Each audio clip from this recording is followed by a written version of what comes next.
কিশোরগঞ্জের একটা জনপ্রিয় পিঠা হচ্ছে এই বাদাম পিঠাটা। আর এই বাদাম পিঠাটা অনেক দিন ধরে বানানোর ইচ্ছা ছিল। আর এটা যেদিন খেয়েছিলাম সেদিন থেকে অনেক অনেক খেতে ইচ্ছে করছিল যে আবার এটা বানিয়ে খাবো। আসসালামু আলাইকুম সবাইকে। এখানে দেখেন আমি পরিমাণ মতো একটু পানি দিলাম। আর এটার মধ্যে আমি দিয়ে দিলাম খেজুরের গুড়। আর এটা যে কোনো গুড় দিয়ে করা যাবে, তো খেজুরের গুড় দিয়ে খেলে অনেক ভালো লাগে এটা খেতে। এখানে আমি হাফ কাপের মতো পানি দিলাম। তারপরে এখানে হাফ কাপের একটু কম হবে গুড় দিলাম, আর একটু কম হবে আর কি।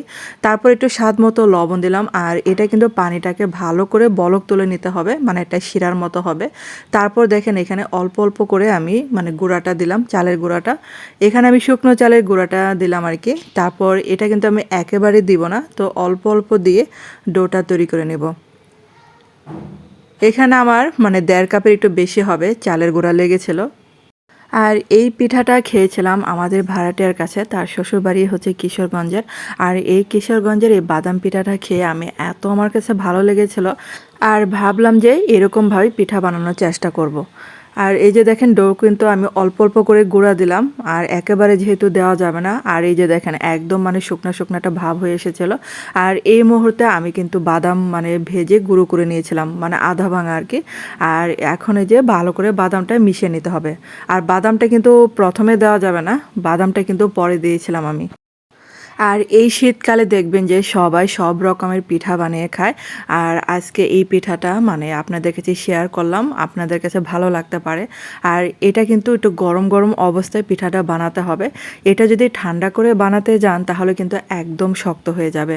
আর এটা কিন্তু একদম সমান হয় না। আমি খেয়েছিলাম যখন, এটা কিন্তু এই যেরকম যে শেপে বানালাম এটা একদম প্লেন হবে না। আর এই যে একটু এবড়ো থেবড়ো থাকবে, এটা খেতেই বেশি ভালো লাগে। আর এভাবে বানাতে কিন্তু সহজ, যেহেতু বাদাম থাকবে একটু দানাদার থাকবে, এটা অন্য ডিজাইন করাটা একটু সম্ভব হয় না। আর এই যে দেখেন আমি এই যে বানিয়ে নিলাম, এরকম হয়েছিল। আর এখন এগুলাকে তেলে ভেজে নেব। তেলে ভাজার সময় কিন্তু চুলার আঁচটা একটু কমিয়ে দিবেন। আর এটা ভাজতে কিন্তু বেশি সময় লাগবে না, কারণ হচ্ছে এটা দিতে দিতে দেখা যাবে যে পুড়ে যায়। আর এটা 2 মিনিট বা 1 মিনিটের মতো ভাজলে হয়ে যায়। আর এই যে দেখেন কালারটা যখন একটু একটু চেঞ্জ হয়ে আসতেছে, ডিপ হয়ে আসবে, সেগুলো কিন্তু চুলা থেকে নামিয়ে ফেলতে হবে। আর এই যে বাকিগুলো সেমভাবে ভেজে নেব। আর এগুলো দেওয়ার সাথে সাথে কিছুক্ষণ পরে কিন্তু কালারটা চলে আসে, যেহেতু গুড় দেওয়া। আর এই জন্য কালারটা কিন্তু এরকম ডিপ আসবে। আর এই পিঠাটা হচ্ছে কামড়ে কামড়ে বাদাম পড়ে, খেতে যে কি মজার, তার মধ্যে হচ্ছে খেজুরি গুড় দিয়ে বানিয়েছে। সব মিলিয়ে কিন্তু পিঠাটা অনেক অনেক ভালো লাগে। আর আপনারা কিন্তু ট্রাই করে দেখতে পারেন এই পিঠাটা। আর খুব সহজে কিন্তু বাদাম পিঠাটা বানানো যায়, তো আপনারা বানাতে পারেন। আর বাদামও কিন্তু বেশি লাগে না, অল্প করে বানালে বাদামও কিন্তু কম লাগবে। আর এই যে এখন এটা ভেঙে দেখাচ্ছি, ভিতরেটা এত সফট ছিল, এটা ঠান্ডা হলে কিন্তু একটু শক্ত হয়ে যায়। আর গরম অবস্থা অনেক সফট থাকে।